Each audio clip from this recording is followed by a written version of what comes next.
can see my screen okay? I can, yep. Should be all okay, guys. Let me know if not. But Rachel has been doing some fantastic work in the areas of long COVID, as we all know. It may seem like a bit of a memory nowadays, but it only was 3 years ago. And obviously there are some sufferers out there. Long COVID is, I think, an area of health we're all exposed to, and it's going to be emerging for the next few years now as we better understand what exactly it's done to the body. So I'm going to give it over to Rachel, who's going to run us through how she deals with this. Rachel, the floor is yours. Oh, thank you so much. I hope you can hear me okay. My computer is whirring at me like something crazy, so hopefully there's no delay and there's no issue, so I'll try and speak slowly, but we've got a lot to cover today. So thanks, Alex, for the introduction, and thanks so much for Genova Diagnostics team for having me here to talk to you today about long COVID. So as way of introduction, my name is Rachel Jessey. So I'm the owner of Be Nourished, and I've been in clinical practice for about 13 years now. And it's really the last 3 years that I've kind of taken this really big, deep dive into long COVID. So as well as seeing people in clinical practice, I've kept myself quite busy in my office over the last 3 years. So I appear on the scientific advisory board for SpinQ Biophysics. So they are an American company that uses deep tech and quantum physics to provide healthcare solutions. So this has been integral to my clinical practice and my understanding of some of these deeper mechanisms that we're starting to uncover in chronic health conditions. I'm also head nutritionist for Evinco Health. I'm a board member for the Long COVID-19 Foundation charity. So if you do have any patients with long COVID and they need support, please point them to that particular charity, because they're doing amazing work and amazing research. And I'm also a member of the Long COVID Coalition. So we are a team of researchers and scientists from around the world. We're actively involved in clinical trials. We're publishing peer-reviewed research on COVID-19 spike mechanisms and also vaccination side effects. And as part of that team, some of us are involved in the research and development of Medicinal 9, which is a nutraceutical product which is having great effects in people with long COVID. And we are still working heavily on working out some spike protein detox protocols. So what we are going to be doing is covering some of the mechanisms and the pathophysiology related to long COVID. Now, it's really difficult for me to condense down 3 years worth of research and 3 years worth of clinical practice, but I'm going to present to you today some of the things that you need to be looking at, and then I'm going to be tying in the relevance to the NutriVal test and the GI effects. So what I'm going to talk you through is some of the pathophysiology, some of the mechanisms of spike protein injury. We're going to look at long COVID and the spike protein in the gut microbiome. We're going to be looking briefly at the cell danger response, and this is where the NutriVal really comes into its own. I'm going to take you quickly through the kynurenine pathway and some genetics of relevance, and then I have a couple of case studies to talk you through. So I haven't presented the whole NutriVal and the whole GI effects reports. I've picked out kind of the things of relevance that I really look at, and the things that I'm kind of trying to uncover as a result of these cases. And then if we get time, I'm going to be taking you through some of my applied interventions for complex cases and the roadmap that I would use. So let's jump into the mechanism. So my amazing friend Joachim Gerlach, who has been kind of by my side, or I've been by his side with regards to the research into long COVID, came up with this schematic right at the start of the pandemic. He was completely on it with regards to some of these interventions. So he's allowed me to share his slide.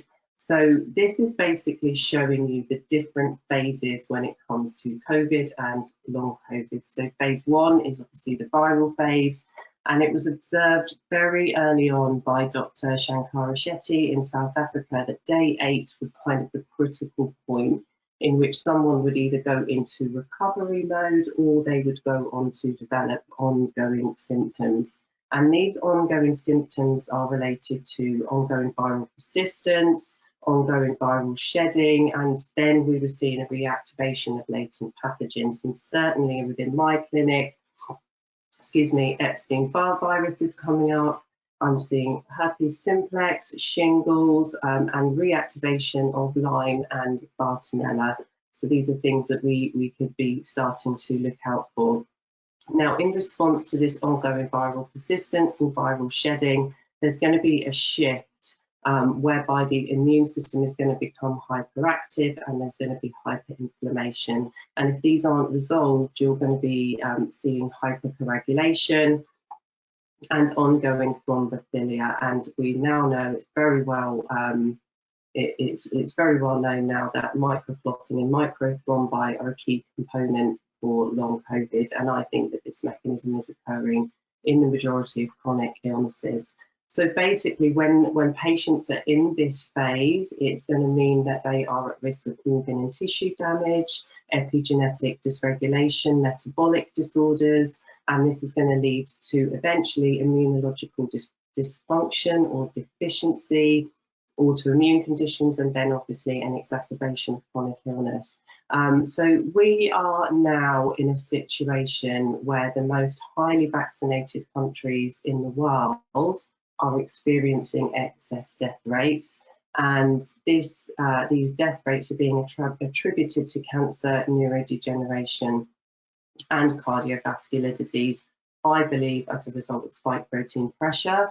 However, these are things that we need to start looking out for in clinical practice. And remember, the majority of patients have either been vaccinated or they've been exposed to viral proteins. So if you're getting people coming through your clinic with chronic illness, you really need to be considering this mechanism within the whole roadmap that you take them through. So where can viral persistence take place? So viral induced syncytia formation is a key mechanism that can occur during quite a lot of viral infections actually, but SARS-CoV-2 can do this too. And this syncytia formation can contribute to the tissue damage that we're seeing in severe infections and in long COVID.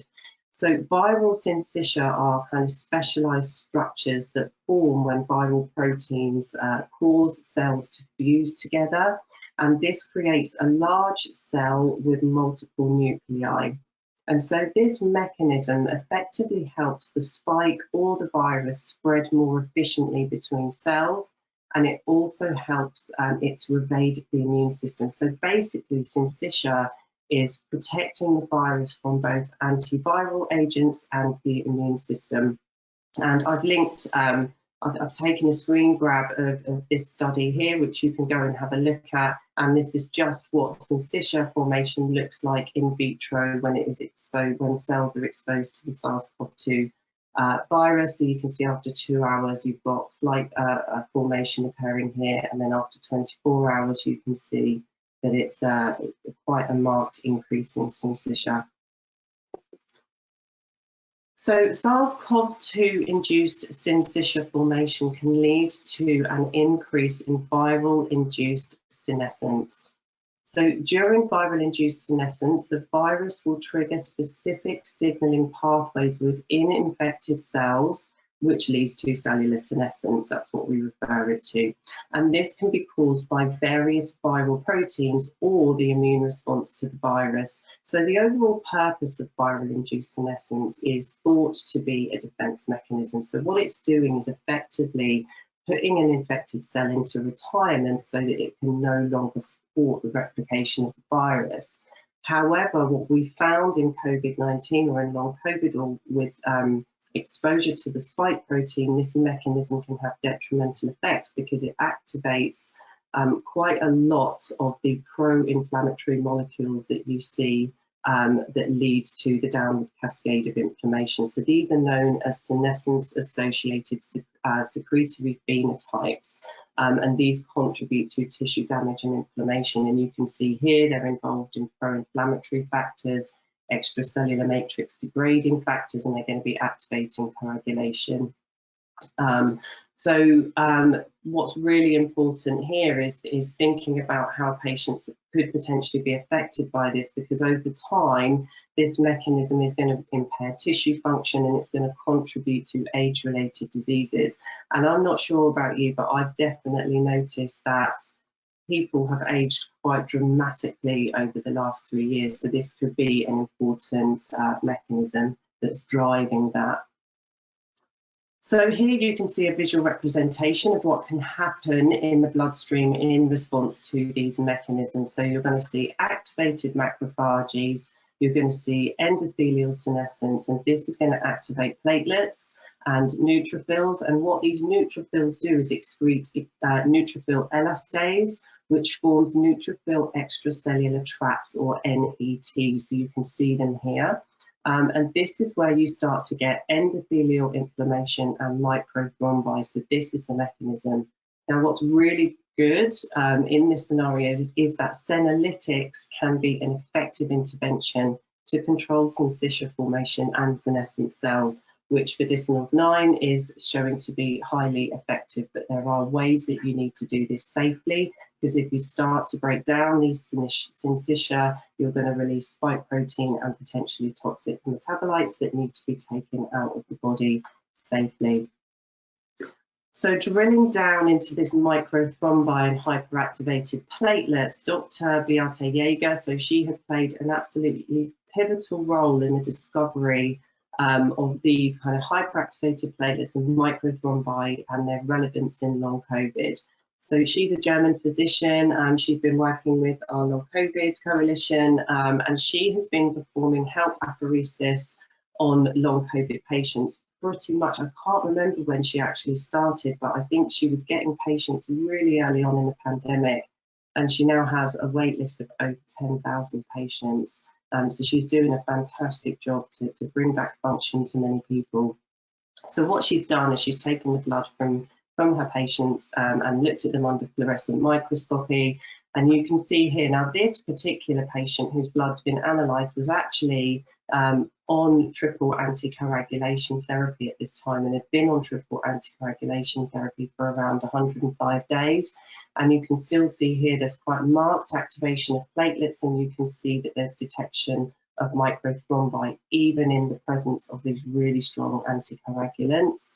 And then we put the patient on Disinals 9 for 20 days, and you can see that there's a marked reduction in the platelets, and there's also a reduction in the microthrombi. So you can see that was a very effective intervention.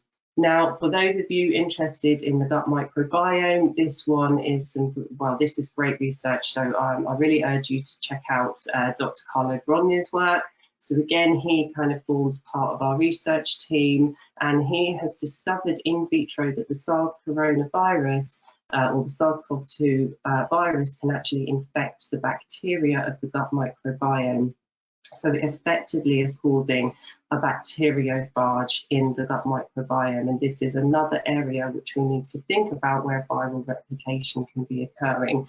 Now, when you go and look at the research, because this research is very much being put under the rug, not many people are wanting to accept this or talk about this, so you need to do quite a bit of digging. And when you do the digging, you can see there is a ton of research showing that there is viral replication or spike replication occurring within the gut microbiome. So what Carlo Brogna has been doing with his patients, as soon as they get a positive test for COVID-19, rather than putting them on antivirals, he's putting them on antibiotics. So using amoxicillin and then building back the gut microbiome. Now, I don't use amoxicillin in my clinic. I might, if I get someone early enough, use oregano oil and berberine. They seem to have just as good effects as an antimicrobial, but I generally stay away from using antimicrobials in clinical practice, and you'll see why a little bit later on.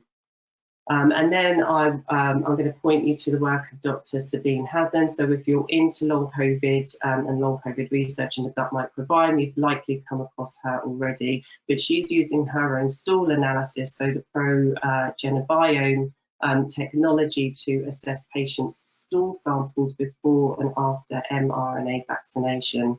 And what she's discovered is that there is a major takedown of keystone bacterial species in response to vaccination. And she has found that it's the bifidobacteria species in particular that are being taken down.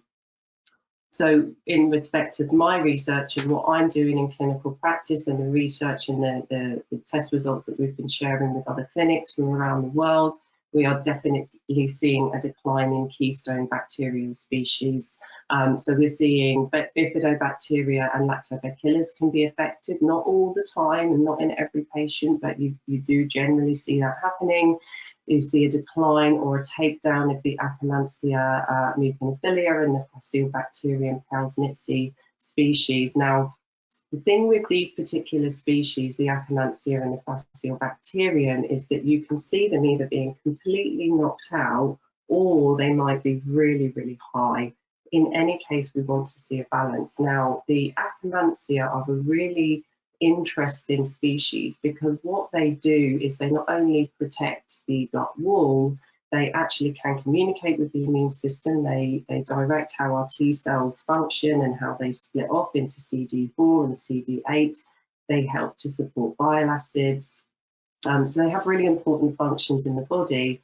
Also with the Faecilibacterium prausnitzii, if you're seeing that coming up really high on stool test analysis, you need to be thinking autoimmune conditions because this particular species, when it's really, really high, has been correlated with multiple sclerosis. So of course, if you're taking down keystone bacterial species, you're leaving a gap wide open for the Candida species and the Aspergillus species and the Clostridia species. So that needs to be taken into account. We need to think about potential bacteriophage activity. But also the other thing that I'm seeing, which is quite interesting, is the imbalance between acetate and butyrate production. So they're part of our short chain fatty acids. And this is relating to our cross-feeding bacteria. So when we consume dietary fiber, there is one set of microbes that convert fibers into acetate and then another set of microbes that convert acetate to butyrate. Now, excess acetate in the gut can have negative side effects, including disrupting the balance of the gut bacteria, promoting inflammation, and potentially contributing to metabolic dysregulation. It also has an effect on disrupting energy production by inducing lipogenesis. So it's effectively converting carbohydrates into fat for storage. So in all of this, you're likely going to see pro-inflammatory lipopolysaccharides, toxic peptides, crossing the gut wall. You're going to see an activation of the immune system, the toll-like receptors, and you're going to see excess oxidative stress. So the gut is a really important target area for us to look at. And of course, a lot of us have a lot of expertise in this area. So remember as well, the microbiomes don't act alone. So the gut microbiome isn't a singular unit. The oral microbiome isn't a singular unit. All of our microbiomes cross-communicate with each other. So if there is viral or spike protein replication occurring in the gut microbiome, it is likely that it's happening in the oral and nasal cavity too, and we have got some people that are looking at that mechanism at the moment. So really my hypothesis and the way that I've been conducting myself in clinical practice is really all around what we call the cell danger response. And what we can do and what I do as a nutritional therapist and a naturopath is really think about these mechanisms and how they can lead into this cell danger response, and then some of the things that I can look at with regards to calming this overall inflammatory response. So what I do is I look at digestion, absorption, nutritional deficiencies, food intolerances, stress, mucosal integrity. I really drill down into drug-nutrient interactions, and I can also look at epigenetics and nutrigenomics. So what's happening? So we've got SARS-CoV-2, we've got spike protein potentially affecting the gut bacteria, but also the oral and the nasal bacteria. So one really important thing, an amazing neurologist, Abdul Manan Baig, told me, he's a brilliant neurologist over in Pakistan, And he has told me that there is no blood-brain barrier separating the nasal cavity from the brain, unofficial blood-brain barrier. So what can happen is the spike protein can replicate in the nasal cavity, and it can cross into the brain via the nerves that connect the nasal cavity into the brain. So this is potentially one area that we can start to see spike crossing into the brain.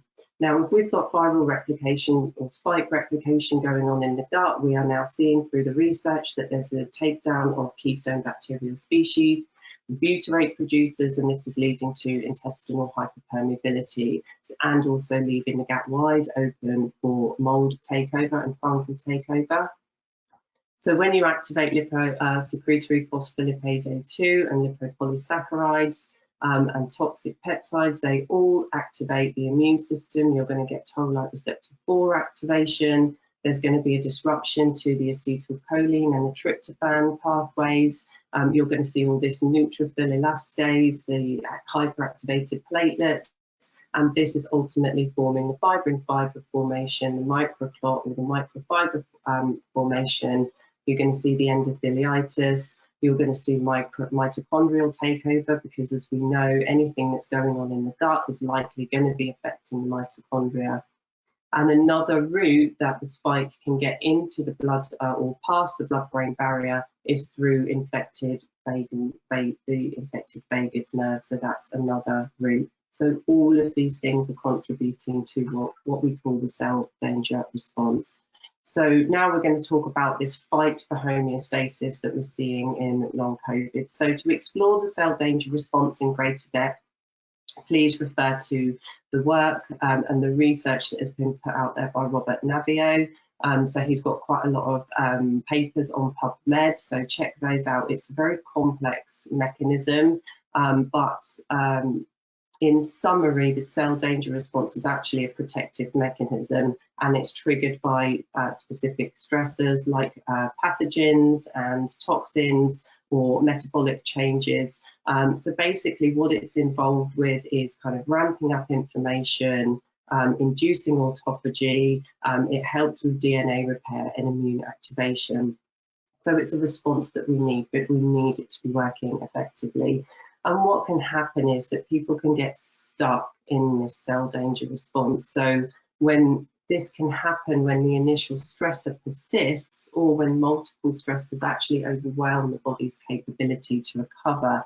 And this can lead to things like chronic inflammation, impaired cellular function, prolonged activation of these defense mechanisms, which contribute to all manner of health conditions. And this is why when someone's coming to you with long COVID, there's so many other things to be addressing at the same time, but ultimately it's coming back to this one mechanism. And this is where I feel that the NutriVal and the metabolomics and the organic acids, they really come into their own, because they help us direct, they help us to detect whether there's a cell danger response occurring, but also point us towards some of the factors that may be contributing to it. So when you look at the stages of cell danger response, I'm not going to go through this slide, but it's really just to show you that the cell danger responses are organised in specific categories. So we've got cell danger response 1, 2 and 3, and then we go back into homeostasis.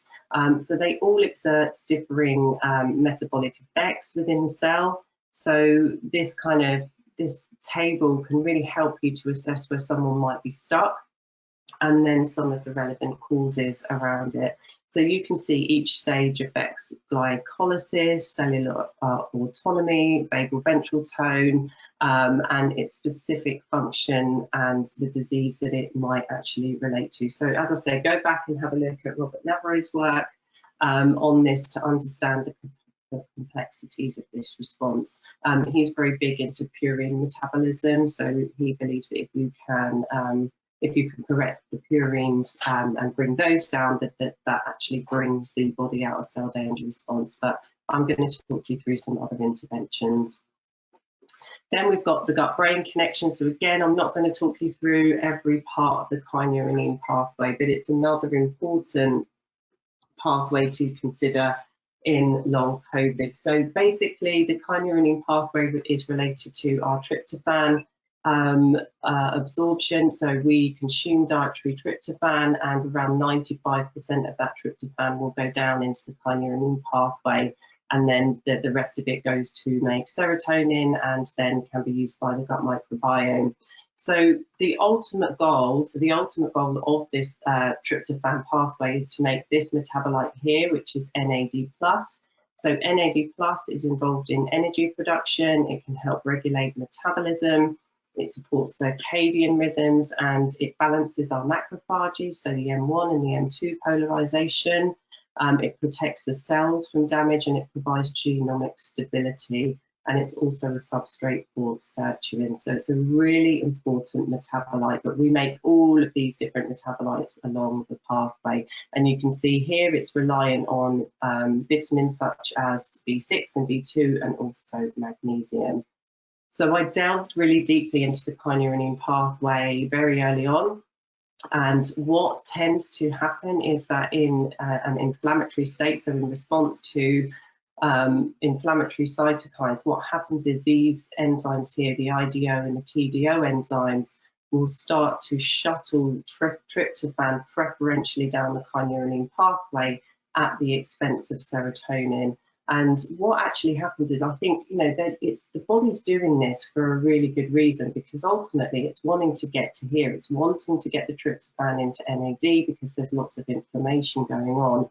But we've got a little bit of an issue along this pathway in that this enzyme here works quite quickly and this enzyme here works quite slowly. So you end up with a bottleneck of quinolinic acid. And quinolinic acid can actually dock with the NMDA receptors in the brain. And so this can be really, really excitotoxic. It can be neurotoxic. It can generate a lot of reactive oxygen species and contribute to hypoxic injury. So it's one of these kind of mechanisms that I'm looking at when people are coming to me with more of the neurological issues related to long COVID. And of course, this pathway needs magnesium, or this particular enzyme needs magnesium and B3. And just to kind of highlight the fact that fear and health anxiety and estrogens and excess glucocorticoids can actually upregulate all of these enzyme pathways here. So, coaching patients on, the power of healing can be really helpful for this pathway too. So this is just a quick picture of showing you what quinolinic acid is doing. So it's docking with the NMDA receptor. You're getting excess lipid peroxidation. You're getting cytochrome C release, so the mitochondria is being taken down. You're getting a reduction in glutathione, so lots of oxidative stress going on here within the neurons. And then the other thing that I look at is genetics, and so I'm not going to discuss genetics too much, but it's just to say that these are also some mechanisms that we can have a look at. So the pathways of interest, they're not limited to this, but I'm looking at folate and methylation to enhance viral silencing. I'm looking at the CBS pathway to address any elevated homocysteine and cysteine. I look at the BH4 pathway for neurotransmitter synthesis, and then assess the COMT and the MAO enzymes just to see, whether there could potentially be any blockage in neurotransmitter and hormone clearance.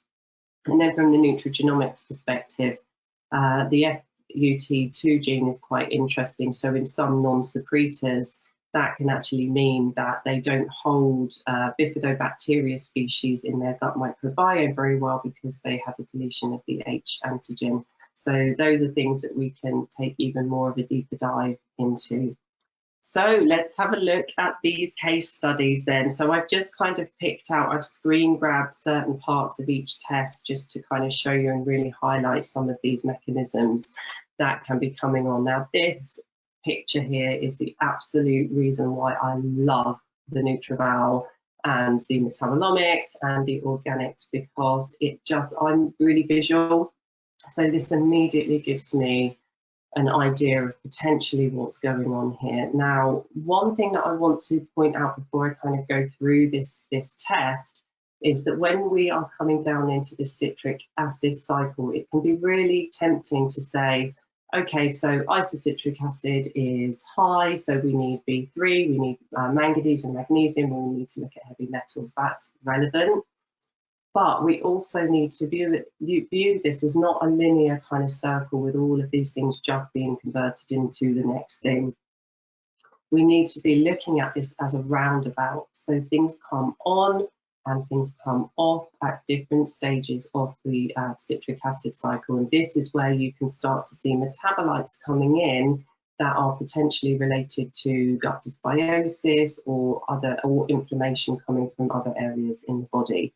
So what we've got here, and this presentation, this is what I see so much. This is, you know, I kind of look at this now and I go, okay, I know what's going on. So this is what I would typically call a cell danger response. So you can see you've got your carbohydrates, proteins, and fatty acids here. You can see lactic acid is low, pyruvic acid is low. So I'm automatically thinking, okay, is this person getting enough carbohydrates in their diet? How is their carbohydrate metabolism? And you can see here we've got increases in these fatty acids metabolites, and here we've got an increase in beta hydroxybutyric acid. So you, at first look, you could say, okay, this person is on a ketogenic diet, they're in ketosis, brilliant. But actually this person was not in ketosis, he was consuming carbohydrates. So this is actually a red flag. So this is a red flag for hypoxia, fermentation, and pH disturbances. So we need to really dig down and find out why this is happening. So I'm automatically going to start thinking about acetate metabolism, because acetate metabolism, it takes our carbohydrates and puts it into lipogenesis and puts it into fat storage. I'm looking here at isocitric acid, so this is high, so this is making me think of ammonia production, potentially heavy metals, ethanol production going on in the gut microbiome, so related to fungal or aspergillus species. Now, what's really interesting about this test is, and not many people know about this, is these two metabolites here, which are the alpha ketoglutarate acid and the malic acid. You can see here we've got low levels of this metabolite and high levels of malic acid. Now, malic acid is related, I'll just quickly show you this pathway, is related to the malic aspartate shuttle.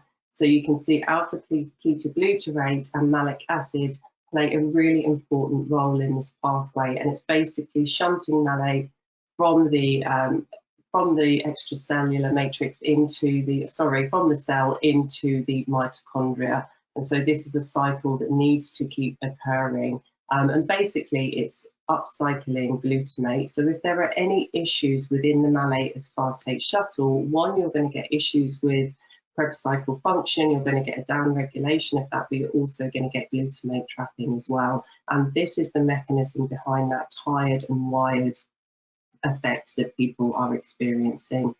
Then we've got high levels of succinic acid. This can be related to B12 metabolism. It can be related to, so we found out through certain areas of research, this can be related to high levels of oxidative stress, where the body's trying to push energy down into the electron transport chain. So B12 can be a good intervention for this particular molecule, but there are also other factors that we need to be taking into consideration, all of this in context.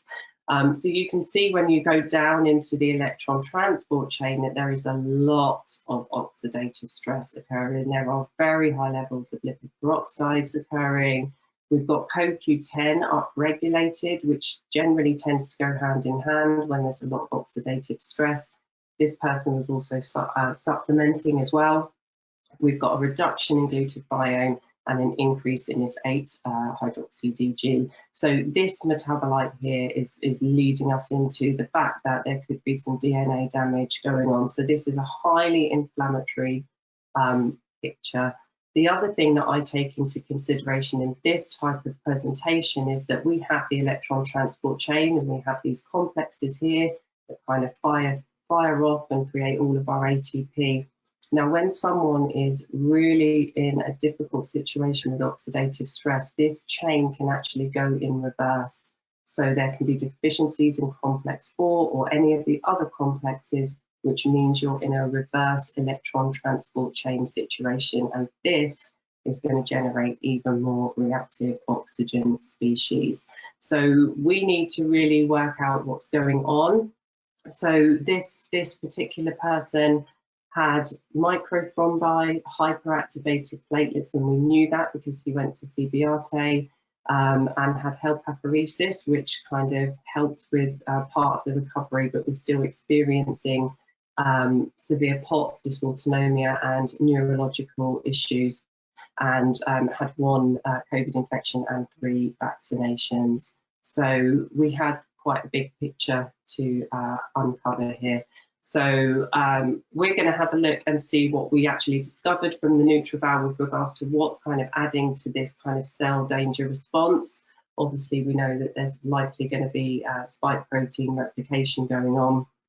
So when we look at the malabsorption and dysbiosis markers, you can see here, apart from this little one here, where everything is out of range. So we need to be thinking about mold and fungus and aspergillus, potentially Clostridia in amongst all of this.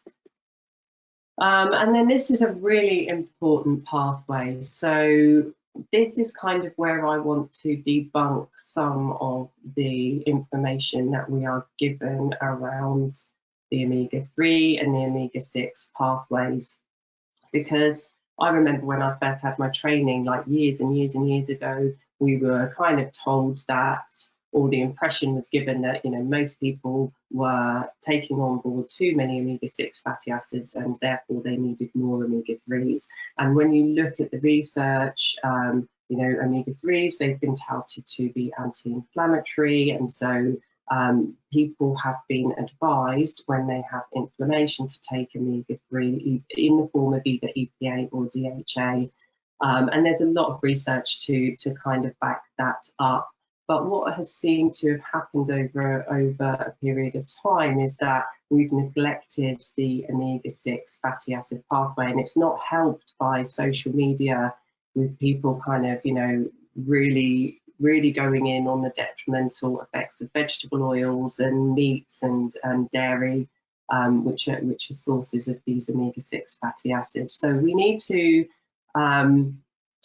be thinking about balancing omega-3 and omega-6. And what's really interesting, when you go online and look at kind of spike protein protocols and long-coded protocols, they're giving mega high doses of omega-3s, and it kind of really never made sense to me, because we need to balance these pathways. And this is particularly the case if someone has a delta-6 desaturase insufficiency or an impairment in that particular pathway, because we need arachidonic acid. Yes, I'm putting it out there. We need arachidonic acid, we need omega-6 fatty acids, because what happens is they actually promote inflammation. And if you don't have metabolites that promote a good, healthy inflammatory response, you're going to get this half-hearted attempt. And then if you flood the pathway then with omega-3 fatty acids, you're going to get a complete disruption to this pathway, and it's actually going to make someone a lot worse. The other thing with flooding omega-3 pathways with EPA and DHA supplementation is that it neglects those downstream omega-3 metabolites, and we need those in balance too. We always have to remember that these pathways that we know so well, and the metabolites within the pathways have a role. They all have a significant role to play within the body. So you can see here we've got delta-6 desaturase activity impairment, and pretty much all of the omega-6 fats are out of balance, and this particular person was actually supplementing really high dose of omega-3 fats as well as fish oils. So we had to change that. Then looking at the neurotransmitter markers, so nothing too concerning here, but we've got here lots of quinolinic acid. So this is kind of the neuroinflammation marker. Now, what you'll see sometimes with regards to this particular marker here related to serotonin, if this is completely off the scale, mega high, you need to be referring out to the GP for further testing because it may indicate a serotonin secreting tumour. But in kind of these types of ranges, when they're raised, you need to ask whether the patient is taking antihistamines, because antihistamines can actually increase this particular marker here. So this patient was taking antihistamines, so I was happy that that was the cause of the increase in this metabolite. I mean, there could also be disruption to the serotonin pathway with regards to tryptophan metabolism, but I was more focused on the quinolinic acid. And then you can see here, so we've got an increased need for antioxidants, we've got low levels of vitamin D, and fortunately homocysteine is within range. Now, looking at the GI effects, you can see there's quite a lot of dysbiosis going on here. And then when we look at the Akkermansia morganophilia, we've got literally no levels of that within the gut. We've got low pancreatic elastase, and we've got high acetate and low butyrate. And not to forget that this is where, again, the NutriVal comes into its own, because we've got these yeast and fungal markers, but actually no yeast and fungal markers were detected in the stool test. So it's important to kind of, view these tests all together. So in summary, so we've got excess free radical production, potentially linked to gut dysbiosis and viral persistence. We've got fungal and acetate going on, potentially an auto-intoxication profile. We've got potentially intestinal hyperpermeability, impaired delta-6 desaturase activity, excess quinolinic acid, and the blood testing that I do when I onboard my patients showed high cholesterol, but no other real issues. So I am a bit of a traditionalist when it comes to my interventions, because although I'm looking at top mechanism and top level mechanistic pathways, actually a lot of the time these complex cases can be resolved with simple interventions. So the first thing that I'm always thinking about is, what is the health of the oral, the nasal and the gut microbiome? How is that person producing hydrochloric acid? What is bile flow like? Are there any enzymes? And so I use really simple naturopathic tools. I very rarely go in with supplementation at this stage. And this is particularly the case if someone has dysautonomia, because there's going to be a nervous system depletion here. So the vagus nerve is going to be interrupted. So the ability to produce all of these, the ability to kind of digest and absorb is going to be inhibited. So I use specific oral, nasal and gut support. So I'm supporting HCl production with herbs and with food and with lemon juice and with Celtic salt. So I get patients, so I got this patient to take a grain of Celtic salt with each glass of water. So again, people with POTS tend to be given the recommendation to drink salt water when they're using sodium chloride or table salt. So I get them off of that and convert them to Celtic salt, because that can actually be much more hydrating and much better for the cells. And then to address the omega-3 pathway and the omega-6 pathway, we went in with the Udo's Choice, omega-3, 6 and 9. I had great results with that product in addressing inflammation. And then we went in with vitamin A and vitamin D drops. And then we went on, or I advised to go on a no grain, gluten, soya and processed dairy-free diet for a short term. And then at that stage, so once you've addressed kind of the oral, the nasal and the gut support, you can then start to think about this viral clearance, because if there's any issues leading up to this point, you could end up with the spike recirculating around in the body. So I go in and I support the liver and the kidneys with specific herbs and food. We want to make sure the elimination pathways are really supported and really open. I went in with medicinals 9 for 28 days, and I used bromelain then away from food to help with the denaturing of the spike protein, and then NAC to help bind the spike protein.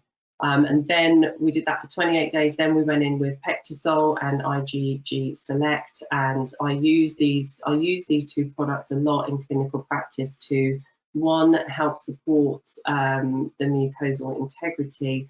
So Pectisol can be really great at binding and clearing out those excess pathogens, clearing out any histamines or any toxic peptides. There's a ton of research on that product as well, which is always really good. And then IgG Select can be really good for barrier function. Just a real caution with that IgG Select, because it can trigger constipation in some individuals, and you have to be really mindful of that with people with dysautonomia.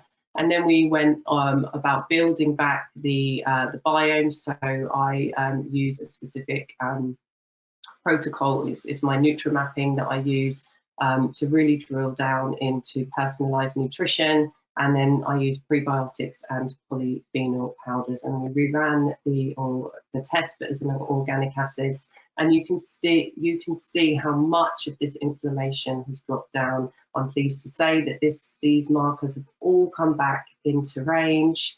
You can see there's still some gut issues to work on here, but great, quinolinic acid has come back into range. So overall, a really good result. And the thing is with these presentations, it's to keep going. So if you still think that there's some viral persistence going on, go in again with some interventions. Keep working on strengthening the gut microbiome. Keep putting in good foods. Keep addressing these pathways that help with digestion and absorption, because they are going to be vital for the recovery of your patients. So this is case study 2. So this is actually unconfirmed microclotting and hyperactivated platelets, because not everyone can afford to go to Germany and have apheresis. All the usual coagulation tests were normal. So as part of my intake process, I get them to their GP, I get them looking at all manner of markers so that we can at least get some idea of what's potentially going on. So again, we've got POTS, dysautonomia, MCAS, and complete gut stasis. I mean, this level of constipation was so extreme, probably one of the most extreme cases I've seen. She had hives all over her body and had experienced trauma, PTSD, was vaccinated but stopped at the booster due to developing hives after the second dose, and had one delta infection as well.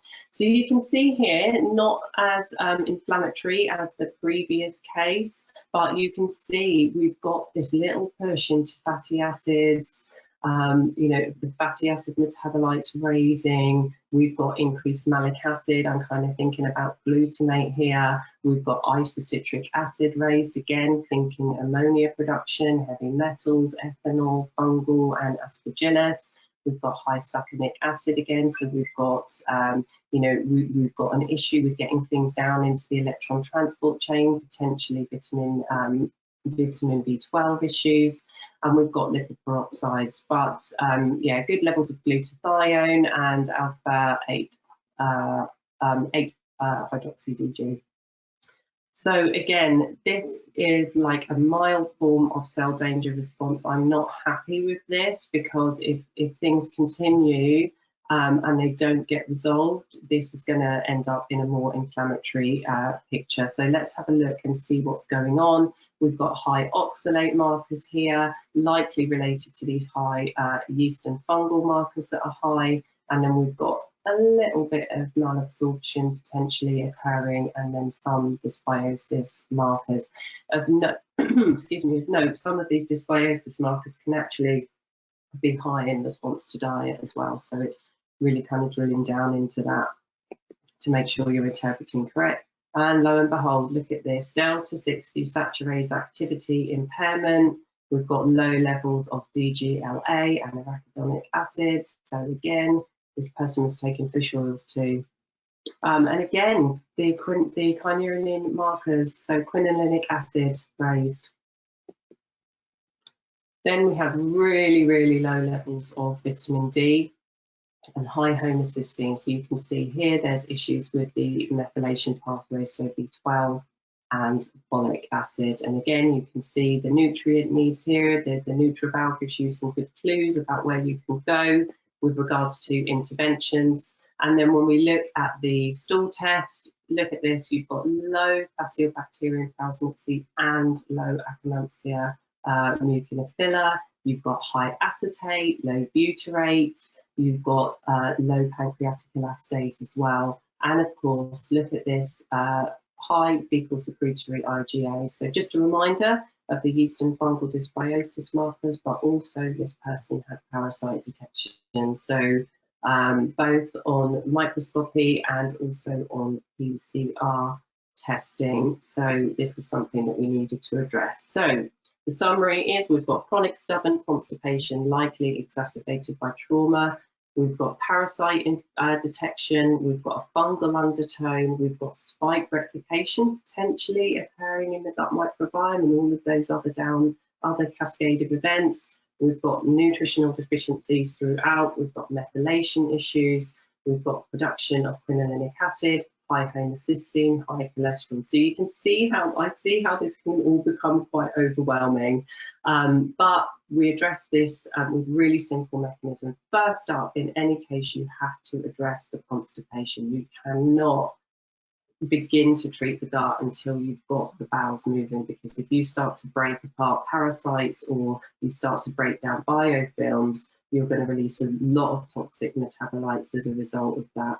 So again, going in with enzymes, HCl and bile acid support using herbs and foods.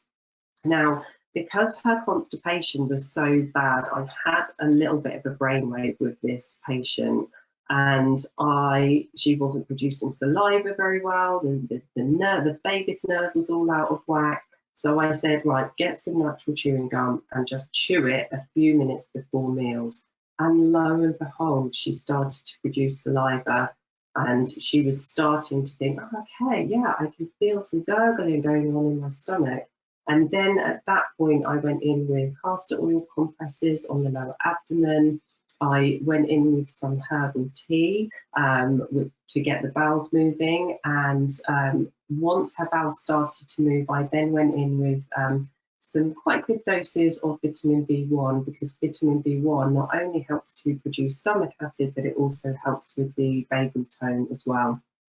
And because I was going in with kind of laxative type herbs in my tea, I went in with electrolytes, and we also put her on a low oxalate diet as well.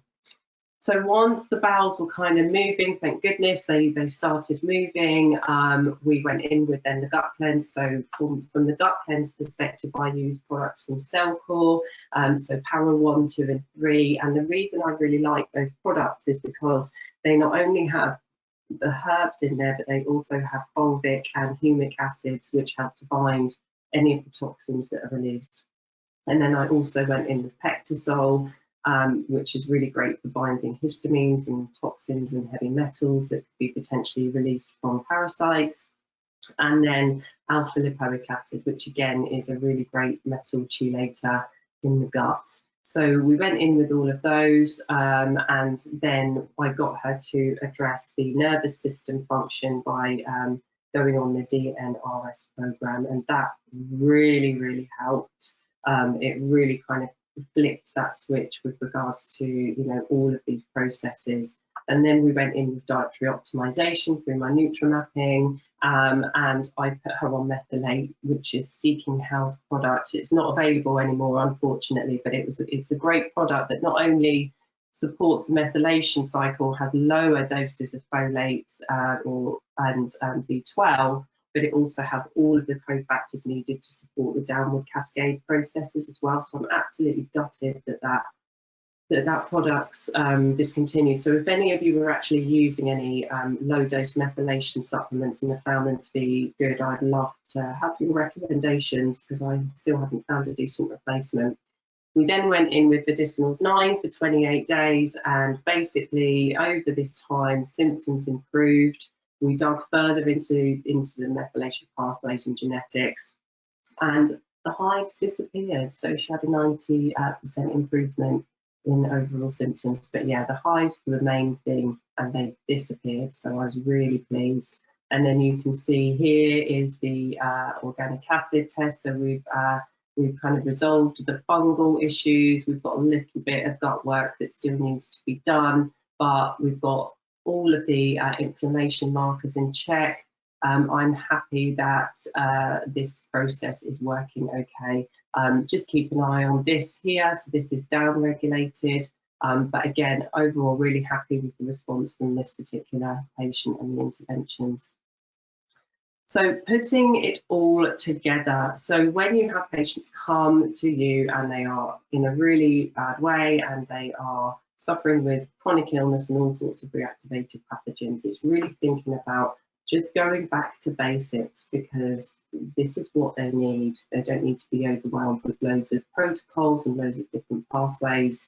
The first thing is identifying correct nutritional deficiencies. This is running testing, doing a dietary analysis. So I perform a really deep dietary analysis. I map out food intolerances. I'm looking at any reactions they're having to specific foods.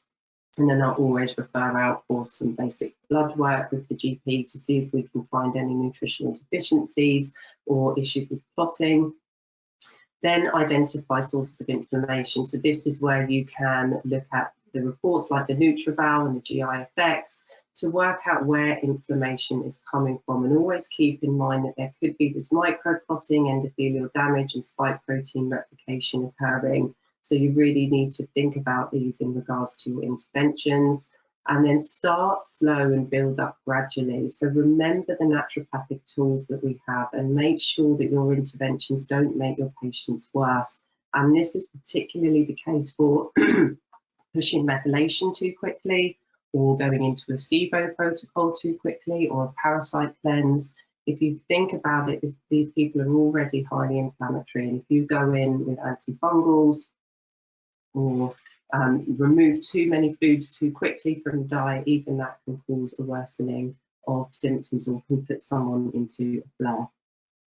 Now, with regards to patient safety, so always work within your scope of practice. So I recommend that you speak to your patients prior to booking in, just so that you know what you're dealing with and if you need to refer out. Build a network of health professionals. So this has been invaluable to my clinical practice, just connecting with other people dealing with long COVID and chronic cases, so that you can discuss caseloads, you can make sure that you're really going in with safe and effective interventions. Refer to experts accordingly, so know who to refer your complex cases to, and that may mean that you need to put them through the medical system, but just work out the areas of specialisms and get connected with people in those specialisms. And then don't use inappropriate testing and inappropriate supplementation. So don't test for the sake of it. So remember that things like Lyme, mold, Bartonella, metals, they can hide. So you can get someone purchasing an expensive test and they get a negative result, but actually they have it underlying, they have it hiding in their body somewhere. And likewise, if you start loading people up with supplements, it can start to become really, really expensive. I mean, some of my long COVID patients have come to me having spent, £350 a month on supplements, and it's just not fair, particularly when we have herbs and we have naturopathy and we have, other practices that we can incorporate within our clinics. So really quickly, I've got a few minutes left. So my regular interventions that I use, generally I'm addressing everyone's oral microbiome.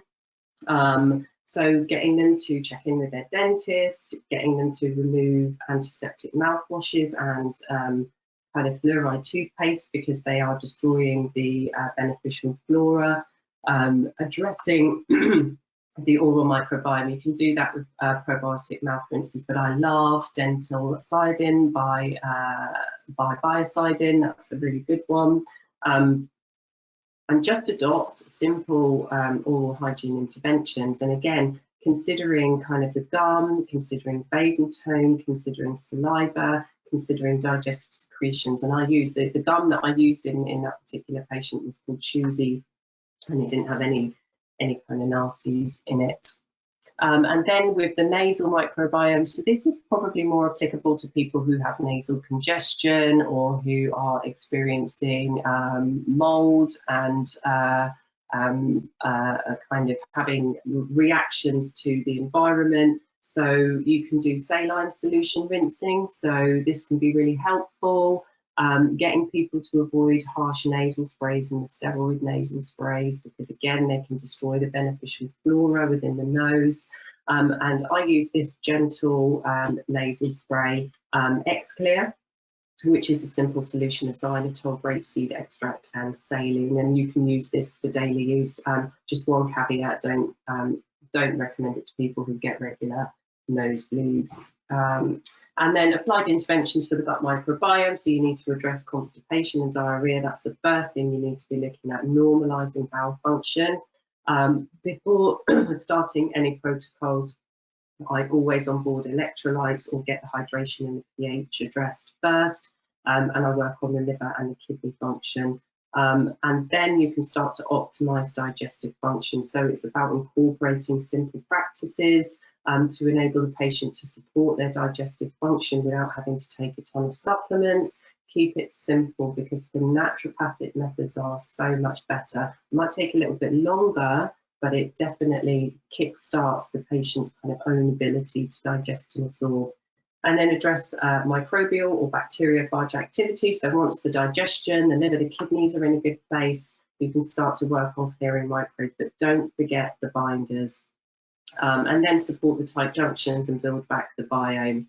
So this is all about soothing and supporting the growth and proliferation of keystone species and supporting that mucosal integrity. And then I've put this here as the last slide, which is just about Medicinals 9. So this is due to be launched in the UK over the next few months. It's already got FDA approval, so the sales all go in the US at the moment. It is a combination of these products here. So of course it's not going to be suitable for absolutely everyone. This is not panacea. And it needs to be implemented in a very careful way. So we're going to be releasing training on how to use the product and how to incorporate it into clinical practice. And then really quickly, if you want these slides, this is the research that has gone into the product, and it basically is showing you all of the pathways that each of these molecules is able to work on in the context of viral inflammation and long COVID persistence. So if you want to have a copy of this comprehensive nutraceutical intervention analysis, then please send me an email. So what you can do is follow this QR code. We'll go to my website. I've set up an area for practitioners. So at the moment, it's just a sign up. So this is basically so that you can sign up to my website. You can get updates on my research, my practitioner training courses, and the Medicinals 9 UK product launch. So head over to my website, and thank you so much for listening. That's it. That's the end.